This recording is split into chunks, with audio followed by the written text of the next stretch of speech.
Thank you so much. Thank you so much for the introduction, and we're so excited to be with you here today.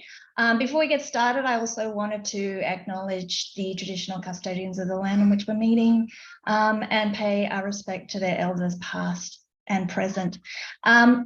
Look, we have an hour together today, and we've got so much that we want to cover. Let me introduce myself. My name is Renee. I am the program manager at Folktale. And I am joined here by my colleague, Roman. Ro, do you want to introduce yourself? Yeah, sure thing. Hi, everyone. It's a pleasure to join you today. I've worked with Folktale for many years now, and I'm also a filmmaker and an educator in the kind of space of filmmaking, and very passionate about storytelling and confidence with storytelling. So you'll hear a lot from me later on. Thank you so much, Ro. So we are from Folktale, and I hope that I'm sure many of you have heard about Folktale, but if you haven't heard about us, we are a technology company that are passionate about storytelling and about putting tools for digital storytelling into the hands of people and communities like yourselves to be able to share your stories of impact with your broader communities. So we're here today to talk about digital storytelling and digital storytelling for business.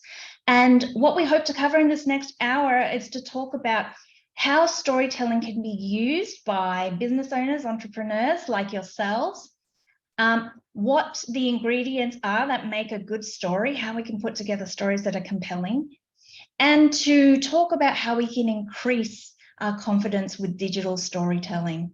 Okay, now as Tina said, we really want to hear from you. There's a few people on the call, but we would really love to hear your questions, your thoughts on the chat. So please feel free to engage with us through the chat box. Just to kick us off, I wanted to frame why we're talking about storytelling, okay? And I actually think that a lot of you, particularly in the Pacific, are a lot more qualified to talk about storytelling than me. I think all of us here probably understand that sharing and telling stories is an important part of connecting to other people. Storytelling is part of connecting people with others, with community, and with culture, right? But what about storytelling for business? I'm not sure how many of you have thought about how storytelling can play a role in the connections that you create through your business and how it can be used to actually get the message about yourself and your business out there into the world. Okay, and basically the way that story works is that it provokes emotions in our brain and in our body, right? Storytelling and telling stories helps us feel something towards the person who is telling the story, okay? It helps to build trust and credibility, and it helps us to focus the listener on the key things that we want to communicate with them. So if you think about it, in the context of sharing about our business, wanting to connect with our customers, we want them to understand why they should buy from us, why they should trust us, why our business is doing something important, who we are as business people and as entrepreneurs, right? So stories can be an important way for you to engage with your customers and to trigger those emotions to connect with you, your brand, your business, and encourage them to take action. Okay, so stories help us to remain connected, and we're going to cover some different types of stories that you can tell as business owners and explore how you can use this to share the emotions and thoughts and the love that you put into the work that you do with the communities that you work with. Okay. To get us started, I am delighted to be able to introduce Elizabeth Gallimore.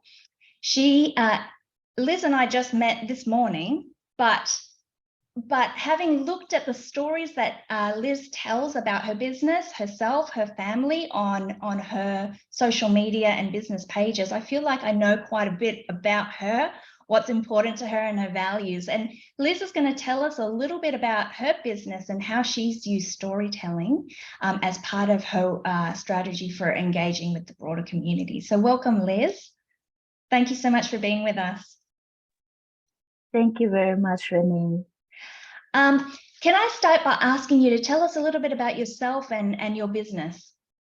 Okay, thank you, Renee. Good morning, everyone. My name is Elizabeth Galumule, and I am the founder and owner of Crafty3. It is a home-based business that ranges from tie-dye products, hand-printed products, personalized gifts, to handcrafted articles. I am originally from Vanuatu, Pat Solomons, and I am married to a Fijian. So I am very open to different cultures, as I myself have 3 different that I have to deal with every day at home. So my business is mainly appreciating the heritage and the 3 different cultures that we share as a family. That's beautiful. Thank you so much, Liz. So can you tell us a little bit about the types of stories or content that you've shared to promote your business on Facebook? Okay. To be honest with you, after creating the business, you wouldn't believe it, but I was hiding behind a mask. I'm not sure if it is a Pacific thing, but I was scared of criticism.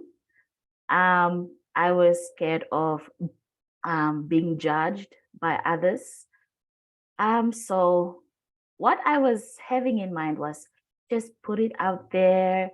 If the negative comments come, they don't know who I am. So just let it be. I don't have to feel judged about it.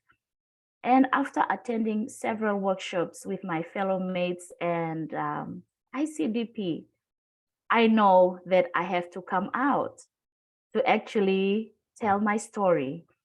So the page was created in June of 2019. I introduced myself and my story on May of 2021. Wow. So it took me almost 2 years to actually come out and tell my story. And my inspiration came from my mother and my children. The page was created during a time of vulnerability when COVID hit. So when I shared my story, I mainly just told my story as it is, nothing hidden, appreciating the cultures and what I love doing with the help of my husband and my kids. And just like that, I was so surprised that there were so many people who are connected just like that by reading the story. And from then, we could see a big difference on how telling your story could take your business into a different direction. Beautiful. That's amazing, Liz. Maybe you can you tell us a little bit more about what were some of the changes that you noticed after you started to share your stories about yourself? So I have a big family from both my paternal and maternal side, as well as from my husband's side. So when the story came out with our family photo, everyone was just, so you were the one. So the sharing of the story markets itself in the digital space where your friends and family and your customers do the marketing for you. And I can also see a big change in the algorithm of the feedbacks that you get on your business page. So I think the highest view and reaction that we've hit after the story was made was about 10,000 in a day. Wow. When the story was just continually shared, and then the chain of sharing just beginning to That's flow. amazing. That's fantastic. And you mentioned that there were some challenges in getting in starting to share your stories. Yes. Can you share a little bit about what you learned about sharing stories and how you got over some of those challenges? The first thing was, of course, the capital, as it is just a very small home base. We don't even have a store, but I have actually see what tapping into the digital world could do for you. So a lot of the workshops that ICDP has provided concerning the digital space and using the resources you have, even your mobile phone, has been a really big help with promoting the business. Another thing during that time was the transportation or logistics from getting the product from point A to point B. We have customers who are interested as far as Nauru, Palau, Australia, Vanuatu, and the Solomons. So COVID-19 has really put us in a spot where everything is held or things could be delayed, or yeah. So what we have seen was connection and network that we have forged in this space and this platform. So a good example was, I heard a friend of mine would be traveling over whom I have met through ICDP. So I asked, would you mind to carry some of this for this and this? And I could do the arrangements. Oh yeah, sure. So this network has also forged these long-term relationships that is also beneficial for business when you are faced with times as COVID in 2020. Absolutely. That was definitely a very challenging time. So creating those connections, maintaining those networks, connecting through story all remains an important part of supporting your business, right? Exactly. What advice do you have for other Pacific entrepreneurs who might be a bit shy to share their story on social media? What advice do you have for them? I believe as we all have this passion. If you have this passion within you, you wouldn't know the outcome unless you give it a try. It is not about how you live your life and how you see people live their lives. It is about how your life has an impact on others around you. And by saying this, there were several people who have contacted me through the business page asking, how can I start? How can I do something? My interest is this. So that is out of the business. Now I'm mentoring them. And I think until today, there have been 5 other ladies who were also some of my friends and some whom I've never met before. They have also established their businesses and are running. And the one thing that stood out was they have also tapped into the digital space to do the business for them. Amazing. That's incredible, Liz. Thank you so much for sharing. You never know who your story is going to inspire, right? Thank you so much, Liz. I may ask you a couple of questions later when we share some of the stories that you've put on your page, but for now, thank you so much for being willing to share your experience. Thank you, Renee. Thank you. So we are going to start to talk about what are these stories that we can tell to amplify our message, to share our stories about our business. I'm going to hand over to Roman now to take us through some of the key ingredients for what makes a good story. Thanks very much, Renee. And I also just want to say thanks to Liz for sharing your story about storytelling. It's fantastic to hear, and what an incredible energy and inspiration that you carry with yourself. So when we talk about stories, We're not going to go super in depth. I promise to not get too nerdy on everyone. But fundamentally, we just want to remember there's a couple of fundamental ingredients that will always be present in any story. Now, this is relevant from a story about your business to perhaps a film that you might see at the cinema, or a documentary, or something that's spreading social awareness for a particular cause. There's always going to be these fundamental ingredients, and how you put them together is a matter of creativity and how you might want to shape your story, but there'll always be things to consider. So we'll get straight into that. One of the very first things is the aim. So always that why piece. I think we as entrepreneurs talk a lot about our why, our purpose, and that goes with storytelling as well. Why are you telling this particular story? Who might you be telling it to? And I suppose, what would the desired outcome be from them hearing this story? Is there a behavior that you're looking to change, or a call to action in some sense, or perhaps even just an increase in awareness? That can be a really important part of your why. Now, outside of the purpose, characters. Some of us may be a little more comfortable, or perhaps less comfortable, being the main character in our storytelling, but hopefully that's something that you can increase some confidence in by the end of today. And characters won't just be yourself, but who else is your story about? What community are you serving, or what solution are you suggesting for a problem, and who's connected to that? What do those particular people want, and why? And also, in your own story as an entrepreneur, I always encourage people to remember who might be connected to that story. What experts, what helpers have helped you along that journey to be where you are today?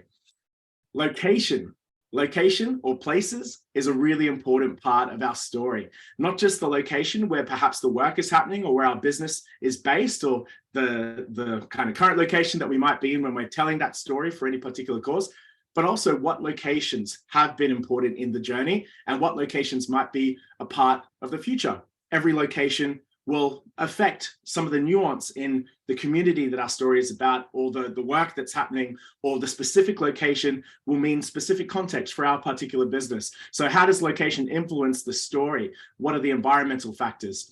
And then lastly, we talk about things. So if you consider like characters as people, locations as kind of like the different places that are relevant, things are what can you show that's not a location, not a person, that is relevant. So if your business is a social enterprise related to public health and some sporting initiative, perhaps sporting equipment might be a thing that's quite tangibly going to show a part of your story, or perhaps equipment specific to your industry or area. What do you want to show the audience rather than tell the audience? Is it something in action? Is it people at work doing a particular action as part of a cause? Basically, are there any visuals, and particularly things, that can give your audience greater context that will allow you to not just tell your story, but show your story?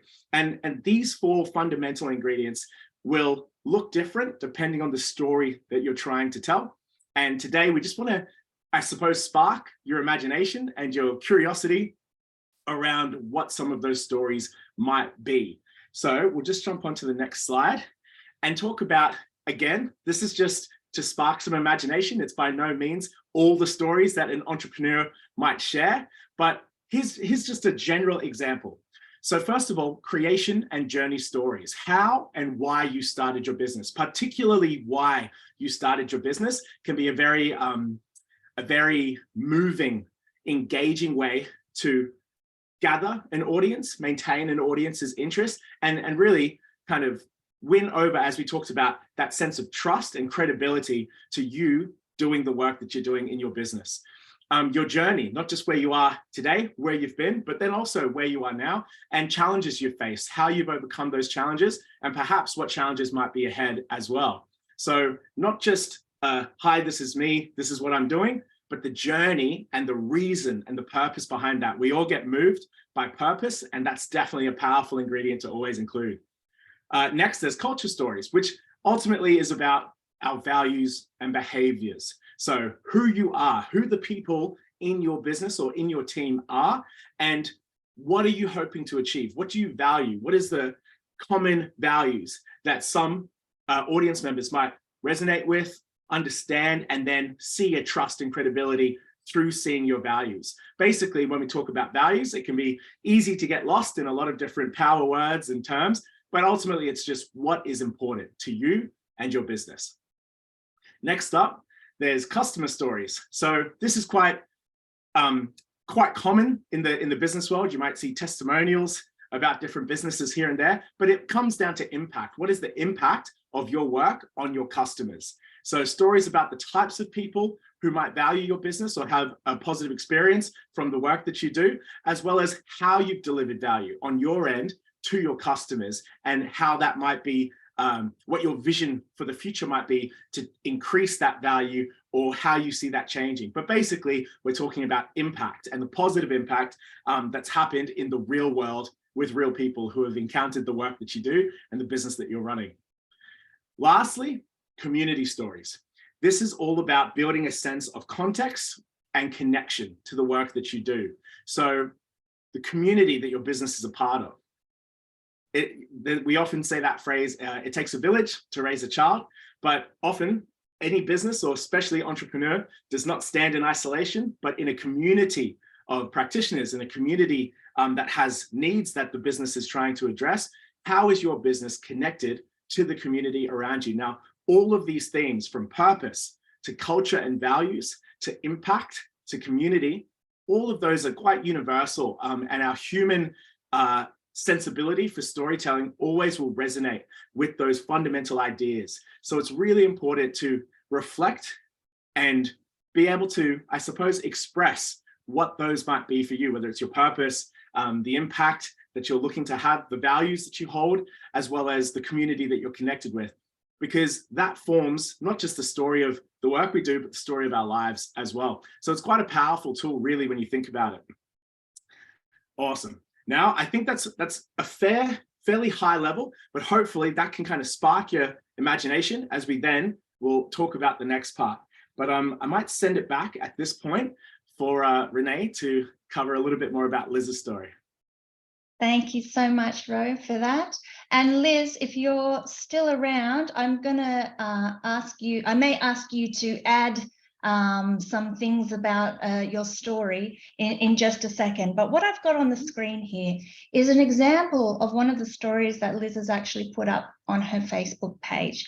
Now you can see it's an image, or she actually had multiple images. It was actually posted on a, is it a partner or comparable business also working in Fiji, who was promoting her, and she's shared a story about what her inspiration is and why she loves what she does. Liz, do you want to share a little bit about what this story is about?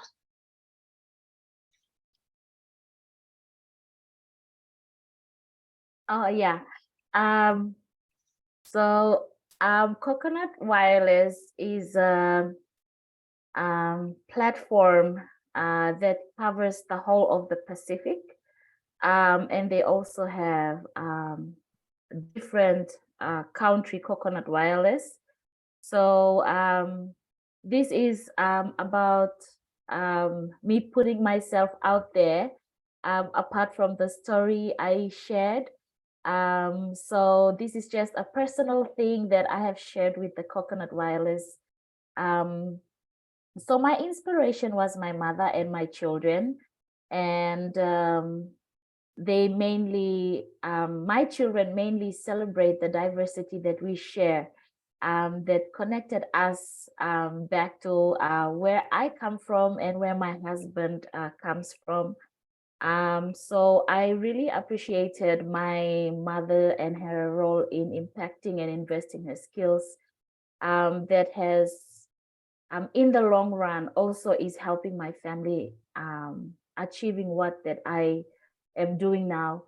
To be honest, we do this growing up, but I have never thought and I have never dreamt that I would eventually do it as a home-based business.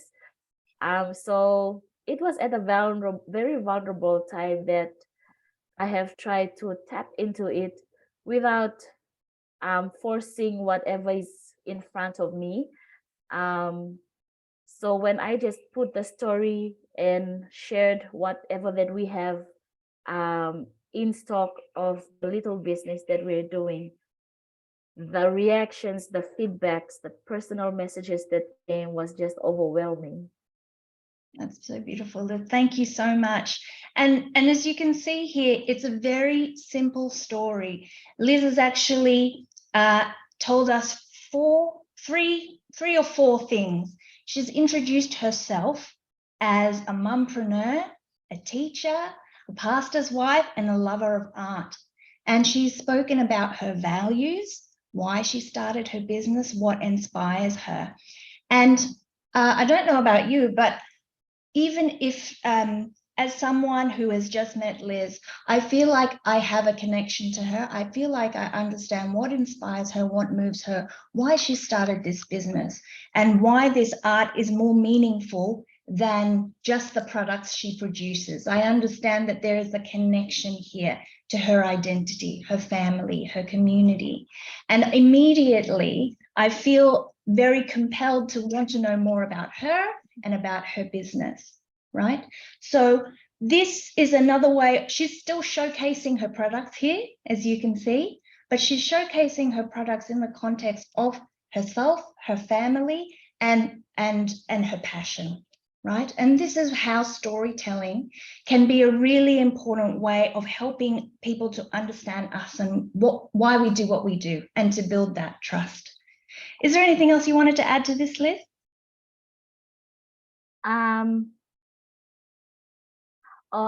The other thing that we have also done voluntarily was there were women groups who were asking if we could run workshops for them, church groups.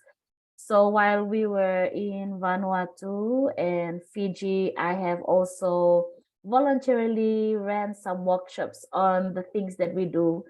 And it's a way that I could give back to the communities that we come from, that they could also do something as well for themselves and their families.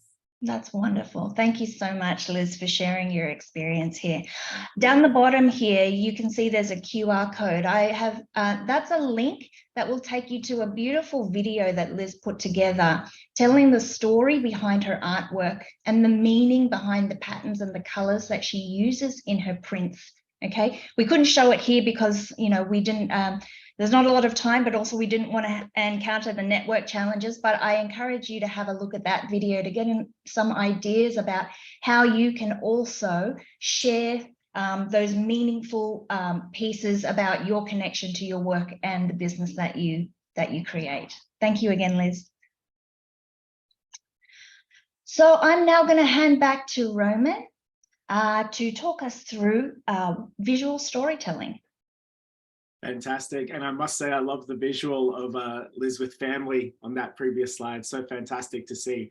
And it bridges us perfectly into talking about the nature of not just telling our story, but showing our story. So this is why we're addressing visual storytelling. Obviously, folktale is a powerful medium for show and tell, but this applies to any mobile storytelling or visual storytelling where you might be using photos and particularly video, so motion visuals. Okay, consider what this story, consider what story this image tells us that you can see on the slide right now. And we, without any context, kind of see a person who's at work producing a garment of some sort, but there's not much context. So initially, when we talk about visual storytelling, I just want to highlight the power of how you can put different images together to really paint a picture. And this goes with, as I said, any medium, not just video. But look at the context that you have with this current image. We just see someone at work, and it might tell us somewhat of a story, but without any spoken dialogue or narration, it sort of leaves us just kind of curious. But if we jump into the next slide, you can see the power of adding other angles or images into our visual storytelling conversation. So you can see with these added images, we have on the right at the top, a close-up now that shows not just a person at work, but we can see clearly their expression, their focus. We can see that they're quite diligently and passionately working at this task. From another angle, we can see it's not just an individual effort, but at that bottom left image, you can see that there's actually a community that is at work or contributing to some sort of project. So we can see that it's actually a community effort. And then that final image at the bottom right lets us know, oh my gosh, there's actually a phone recording what's happening. So there's not just work happening, but they're documenting the work that's happening. Now, this has all just happened through images, and our brains are quite used to kind of stitching together the story information, but it's important that it has the stimuli of those images. So obviously, this is a very specific example that we're using just to highlight what different images together can do for a story.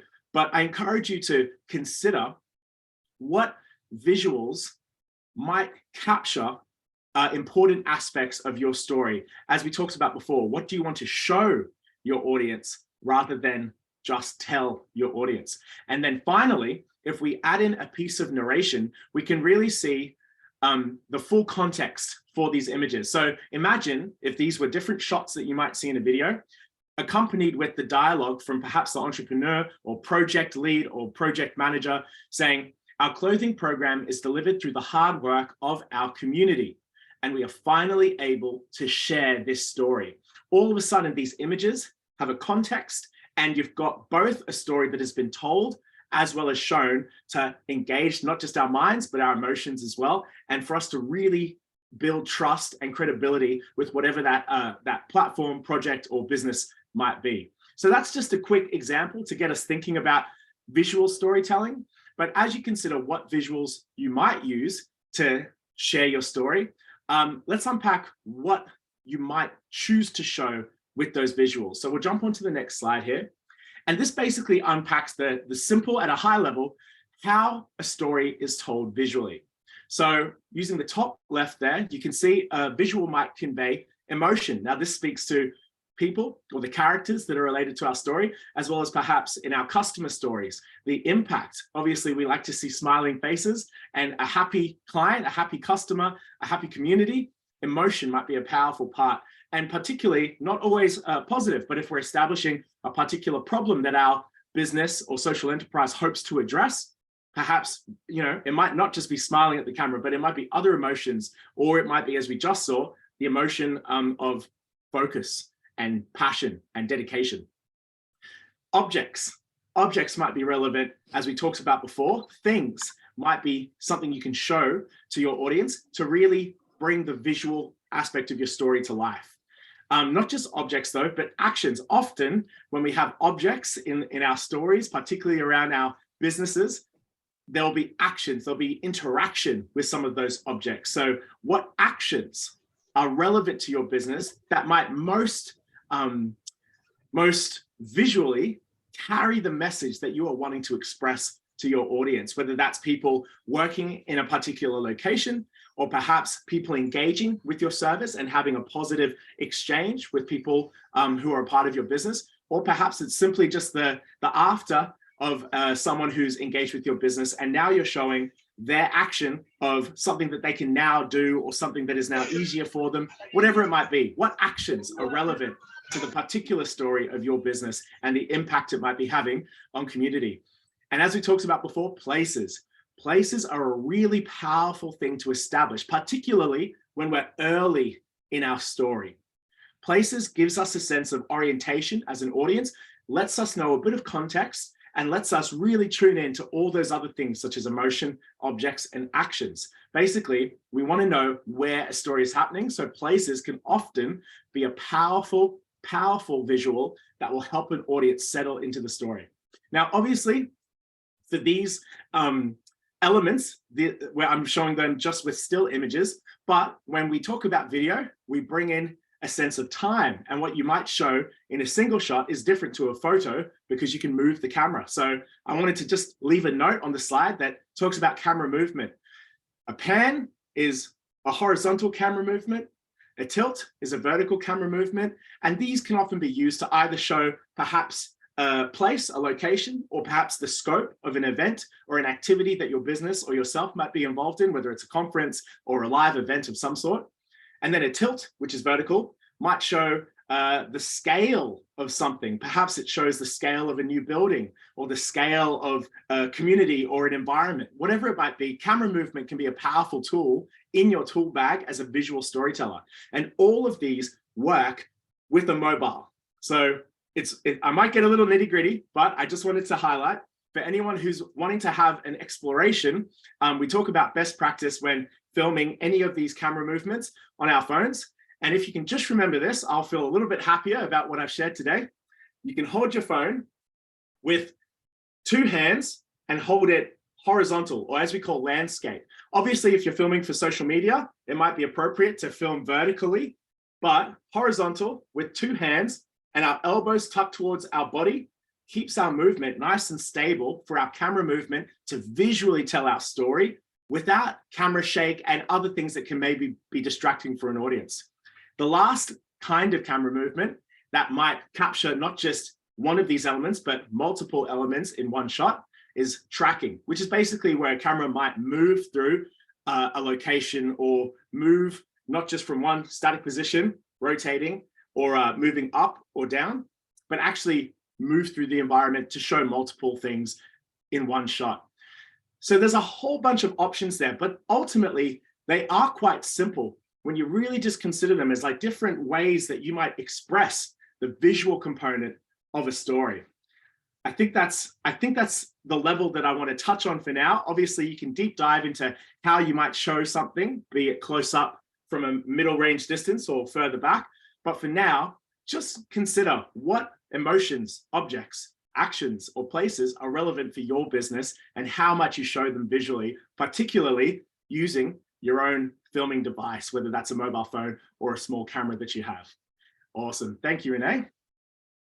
Now we get to talk about confidence. So I believe I'm going to keep the conversation going here, and I'd love to encourage everyone to first of all, just drop into the chat, how confident would you say you are with telling your story, but particularly telling your story on camera and showing your story on camera, whether you've done it before, made your own content, just like Liz, or perhaps this might be a new experience from 1 being not very confident at all to 5 being, this is totally easy for me and something that I'm very confident to undertake. So I'll encourage everyone to just jump in the chat with what might be your current confidence level on a scale from 1 to 5. I think it's a powerful thing for us to just acknowledge that for many of us, it can be out of our comfort zone. Some of us might be confident to share our story, but perhaps less so on camera. And that's okay. Oh, fantastic to see a few 5s, some 4s, some 3s. There we go. Tina says doing, but reluctantly. And that's absolutely an honorable action as well, to feel the nerves, but move forwards anyway. Fantastic. Oh, I love to see these 4s and 5s. Fantastic. Awesome. I think it's important that we acknowledge wherever you are at with your confidence, we'll identify perhaps now a couple of barriers that might affect our confidence or limit us in ways, whether they're things we've consciously thought about or not consciously thought about.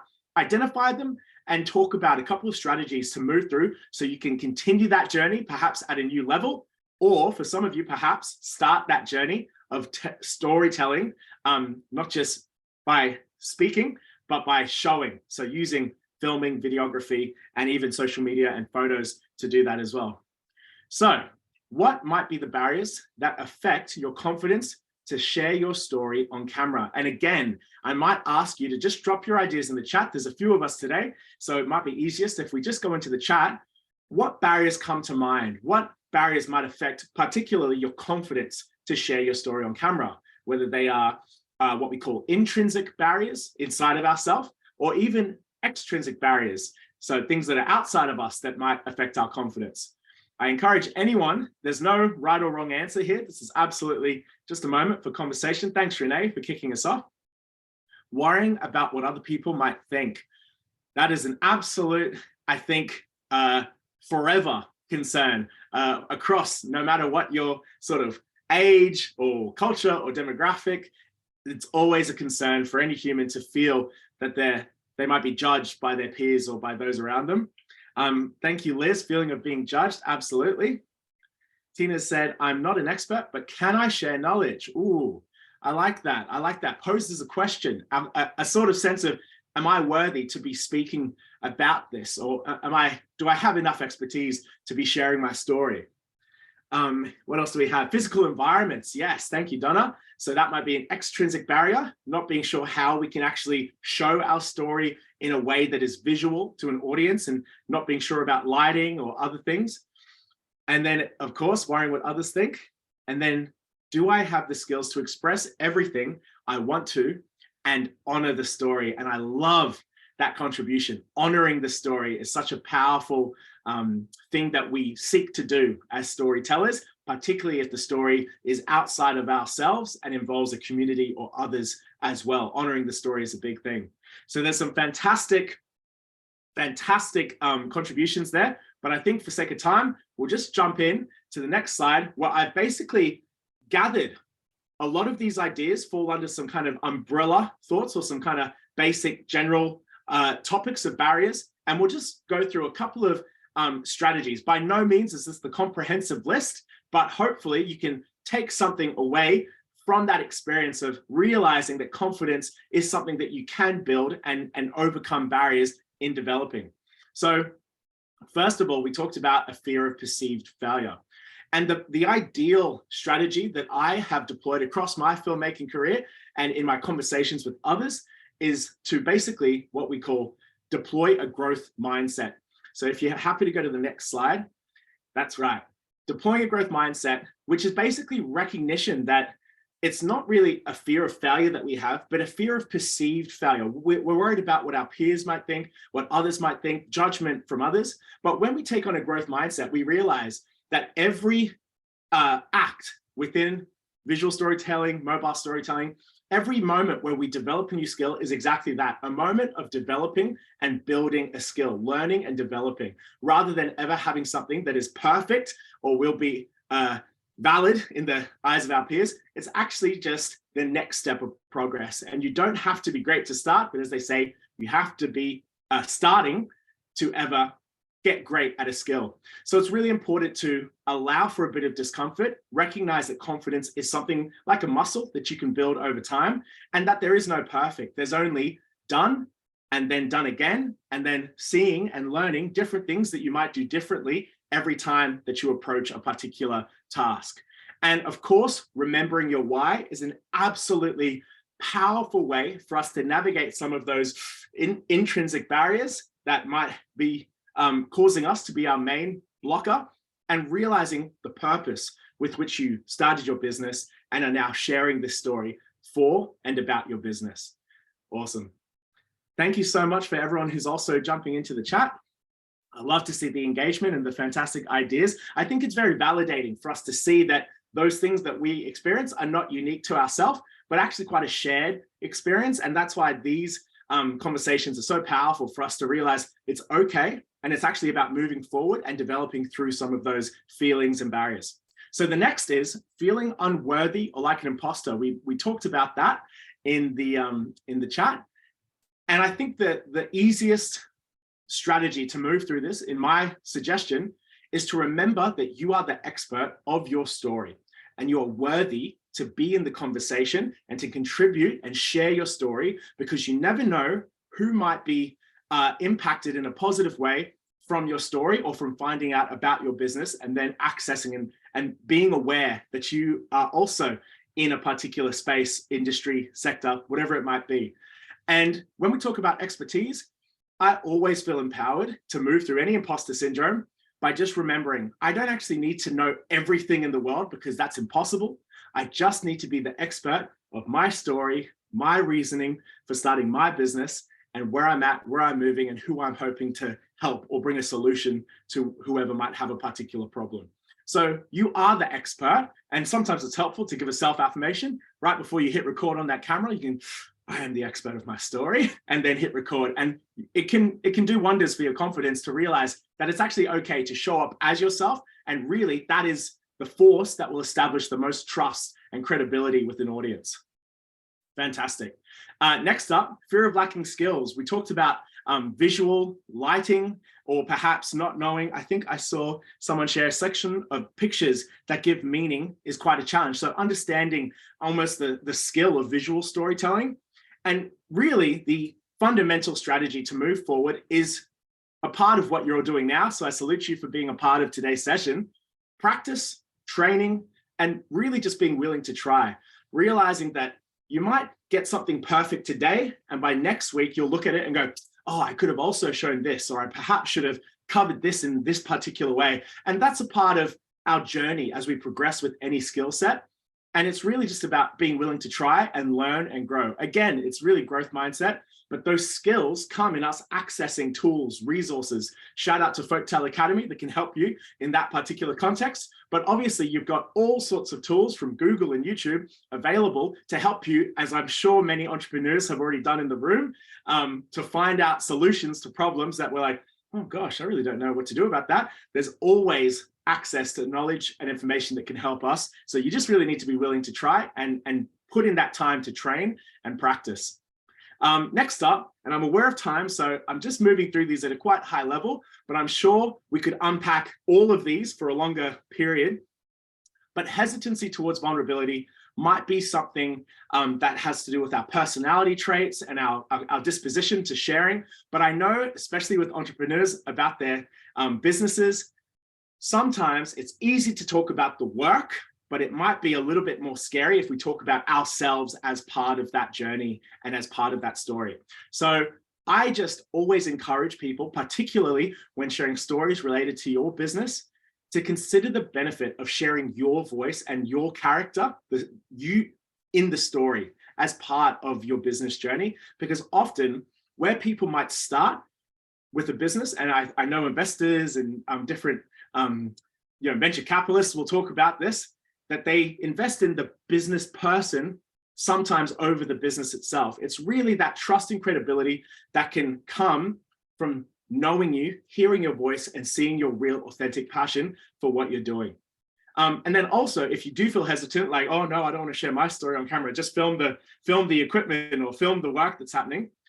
Remember, it's a skill. So that hesitancy is something to actually move through and realize the importance of being able to develop that media skill, that storytelling skill across your lifetime, not just for this business, but your entire career. Who knows where the journey may lead? And those skills are something that you'll take with you along that journey.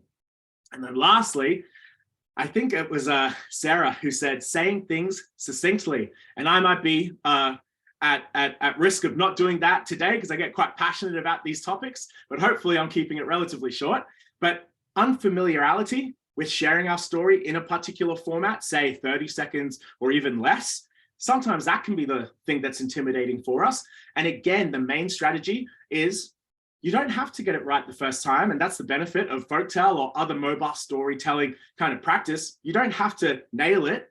You can record, review, see how you feel, and then you can always go again and have another try and always practice saying things a bit differently. And you can also prepare. You might prepare some notes. I know some people feel more confident with the script next to the camera, but however your kind of workflow, prepare, practice, and reflect on your take. And when I say take, that's just the film lingo for what you've done in that moment, whether you've recorded a shot, whether you've written something for a blog, just reflect, have that reflective practice, as we call it, and realize it doesn't have to be perfect the first time, but it pays to reflect and see if there's anything we might want to tweak or make a bit better without falling prey to perfectionism anxiety either. It's important to get things done, but there is no pressure to get it right the first time. Awesome. So that's a bit of a quick barrel through of some of the kind of key barriers that might affect our confidence. And hopefully by identifying those strategies, you feel that, yes, I can actually be a part of that skill development journey. I can have my day 1 in mobile storytelling, and then I know my skills will be different by day 10 or day 20 or video 1 versus video 5. I'm sure Liz can probably speak to that journey of development across the storytelling aspect of engaging with an audience. And it's a journey of growth for all of us. I'm still on that journey myself. As I talk about this, I'm still reiterating it to my own self. But I thank you for your contributions in the chat there. And I definitely wish you all the best with your journey of cultivating confidence and really giving yourself that exposure and allowing for that discomfort as you build up that skill. Fantastic. Thanks very much, Renee. Thank you so much, Ro, and for all your facilitation there. I've given you a lot of information today. I know there's a lot to absorb. We're going to be giving you all of these slides, as well as some additional links and things to more information for when you're ready to process. But as Ro said, you are the expert of your own story, and all you have to do is give it, just start and give it a go, and be your authentic self. I just want to touch very quickly on keeping yourself and others safe online. Okay. Now, the reality is that, and this is not to scare you, this is about keeping yourself safe and your loved ones safe when you're posting material online. I'll be sending you more information on this that you can explore in your own time. But the key things I really want to take away here is when we put things online, naturally, we're putting ourselves out there. As Liz was saying before, she was worried about what other people might think or what the response might be. And more often than not, we're going to get really positive responses from people in our communities. Okay, but there will, if you do experience things like bullying and harassment, the one thing I want to take away here is that you do not have to put up with this, that there are things that you can do, such as reporting those behaviors to social media, but also reaching out to loved ones, to trusted friends, to even your ICDP network and colleagues for advice and support on how to deal with these things. I know that the hub coordinators participated in a session with the Australian E-Safety Commissioner while they were here in Australia. And they will also be sharing some resources about what to do if for any reason what you put out there in the world, you know, receives a response that makes you feel uncomfortable. But the main message I want to take away here is that you always have a right to feel safe, and you don't have to go through that alone. The one other really important thing I want to emphasize is that when you're thinking about what you're going to put up online, just have a think about what information you're putting out. Is it information that you're comfortable to put out there in the world? Okay, just be aware of sharing any information that might be personal or that you don't want, that is private, that you don't want to put out there. We always want to be considerate of keeping ourselves safe and ensuring that we're sharing in a safe environment. Okay. I'm sorry that we're rushing a little bit here, but one of the last things that I'm going to share probably after this is a link to a folktale invitation. Now, what this is a template where you can record your own story. The purpose of this is practice. It's a story where you can have a go at introducing yourself and your business and showing us the reasons why you're passionate about your work and what you would like your customers to know about you. Okay, you don't have to use folktale for this. You can tell your own story in any way that you wish, just using the video on your mobile phone or writing a short post online. But this little guidance here is just a little opportunity for you to practice, and the link will be shared with you afterwards if that's something you want to do in your own time. I'll leave it there, but I really appreciate all of the participation and engagement today. Especially appreciate you, Liz, for sharing your experience and your story and your encouragement to others to be able to share their story. Thank you. Thank you. And I'll hand back to Tina for the wrap up.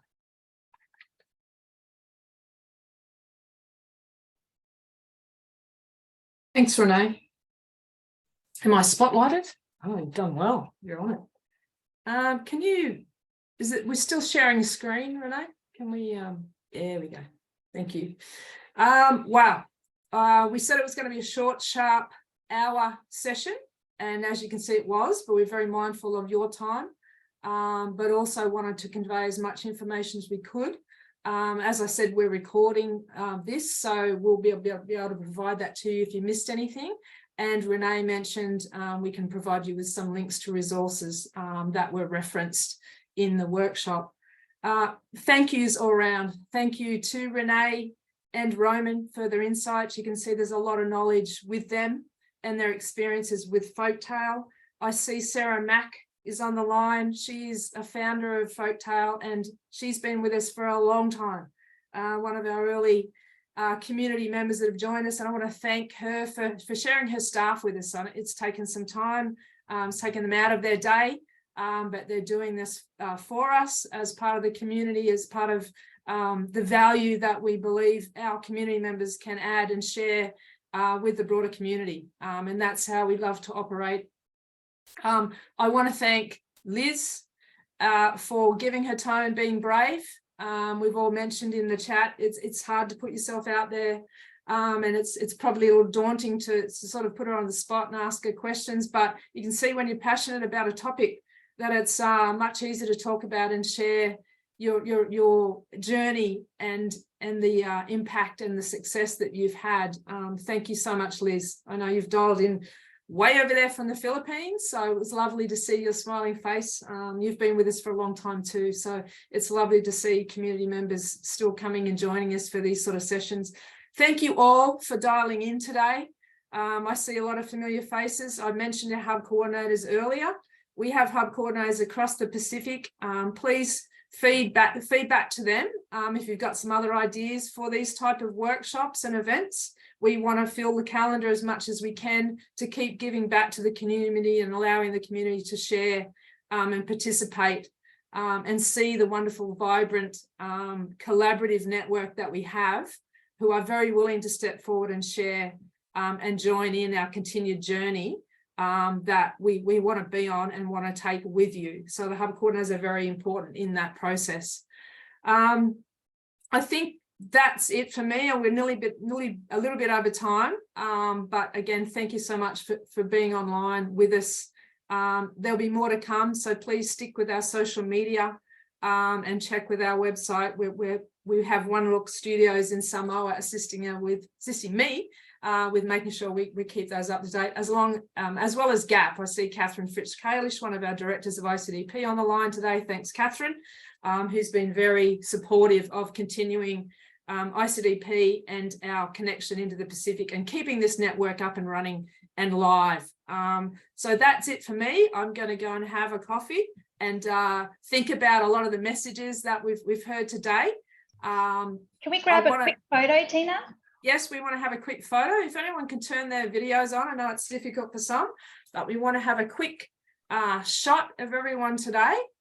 I might take myself off spotlight so we can all be on screen. Just a wave.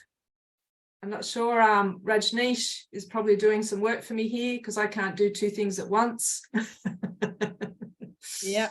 Give me the thumbs up, Rajneesh. Yes, yes, Tina. I'm okay. I'm all right. I've taken enough shots, I believe. Thank you very much.